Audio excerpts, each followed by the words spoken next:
Good morning guys! So second day namin sa Bora at maganda pala talaga kapag dumating ka dito ng maaga kasi na-enjoy namin yung first day namin sa beach kaagad. Talagang naligo kaagad lahat.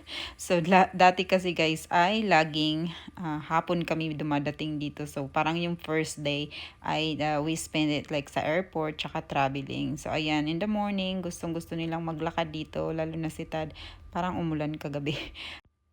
Malapit lang kasi yung Starbucks guys at iyan talaga ang bumubuhay kay Tad pag nasa Pinas kami. Laging Starbucks tsaka kay Taylor sa araw-araw. So ito ay third times na namin pumunta ni Tad dito sa Boracay. Tapos si Taylor at tsaka yung kambal naman ay second time nila. Maaga kami nagigising. Meron naman free breakfast guys sa hotel pero gusto talaga nila ang Starbucks. Kaya naman syempre pag bakasyon talagang bilhin mo yung ano yung mga gusto mong kainin kasi minsan lang naman to. And I really like the ocean kasi sobrang kalmado. Unlike last year guys nung pumunta kami dito ay may bagyo kaya hindi nila masyadong na-enjoy ang dagat. Then, Maybe get you guys won't eat the whole thing, right? You guys ain't gonna eat the whole thing, are you? Yeah. Well, good. That's good. Good morning. You can drink yours now. You can start drinking yours. I know you like it. Yeah. Can you get mine out? How about you? You want to drink yours now? What'd you get?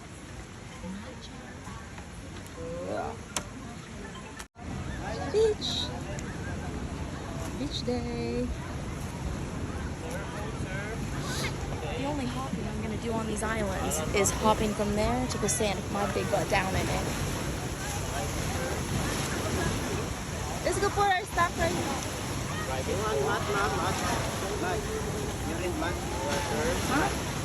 Panik. Hindi po. Panik? May panik kami dyan. 150 lang. Tayo man siya pa. Pasaklan. Katiklan. Katiklan.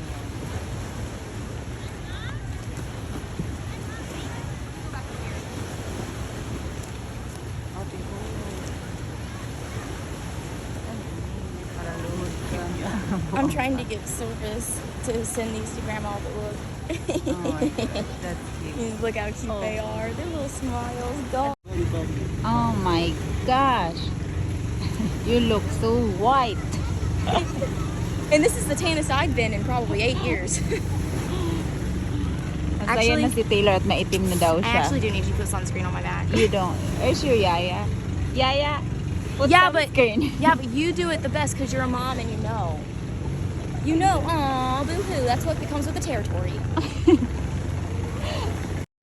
Napagod na ako guys kalalagay ng sunscreen dito kay Taylor. Pero alam nyo na ganun talaga pag mga mapuputi.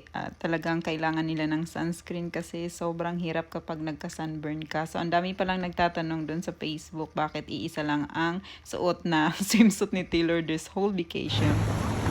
Tako ako sa mga pating. There's no pating here. Don't care. No pating. Sharks everywhere. Pating everywhere.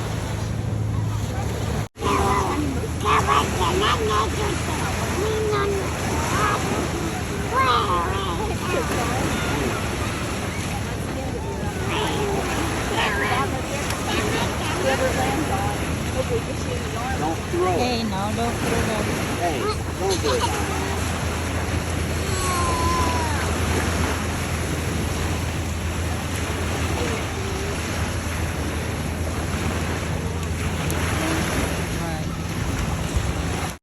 So, yun nga guys about sa swimsuit ni Taylor kasi nga pag mapuputi, magkakaroon talaga ng tan line. Kahit naman tayo, kahit hindi tayo ganun kaputi ay pag nasusunog or nabababad sa araw, 'di ba, ay nagkakaroon tayo ng tan line. So, ayaw niya kapag kasi daw iba-iba ang style ng swimsuit niya, ay iba-iba naman yung tan line niya. So, may point naman siya kaya this whole vacation iisa lang talaga ang swimsuit na makikita niyong suot ni Taylor. Pero ako naman wala akong pakialam sa tan line kaya kahit ano lang ang isuot ko.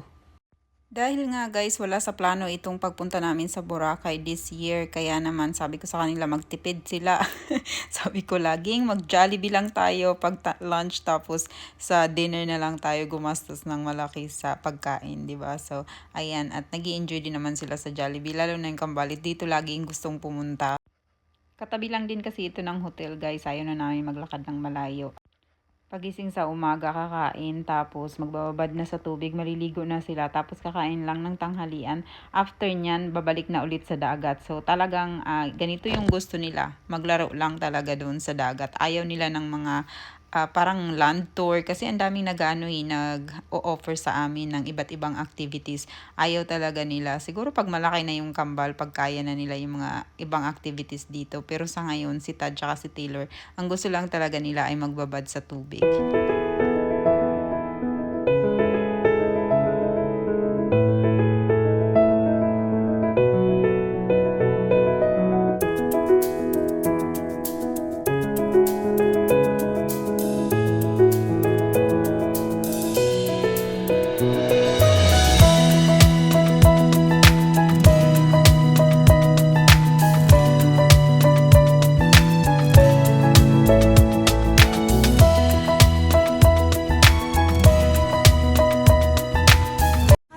No, she's going out with her friends. Start walking.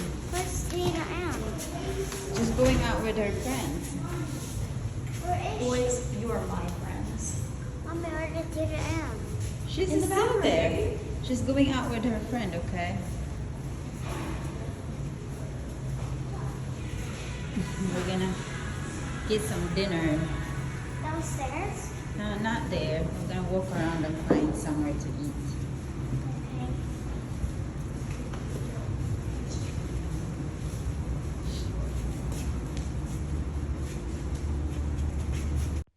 Ayan guys, pag mga bandang 3:30 to 4 o'clock, aahon na yan sila sa dagat. And then, maglalakad-lakad lang kami dito. Tapos, hahanap ng kakainan. So, pag nandito kami guys sa Pinas, nag-usap naman kami na kapag nandito sa Pinas at nagbabakasyon ay puro Filipino food. So, mga Filipino restaurant talaga yung hinahanap namin.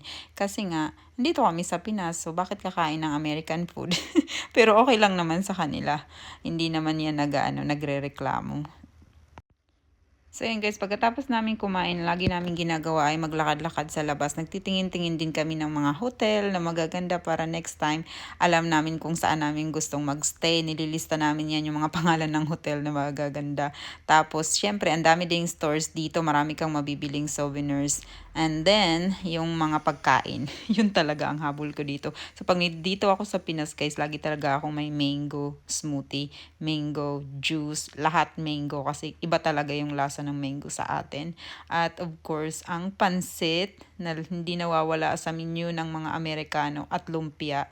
And the boys opted for breakfast food today. So, dahil hindi sila masyadong nagkakakain at busy lagi sa kalalaro, medyo namayat ang dalawa. So, pinagbigyan namin ng breakfast food.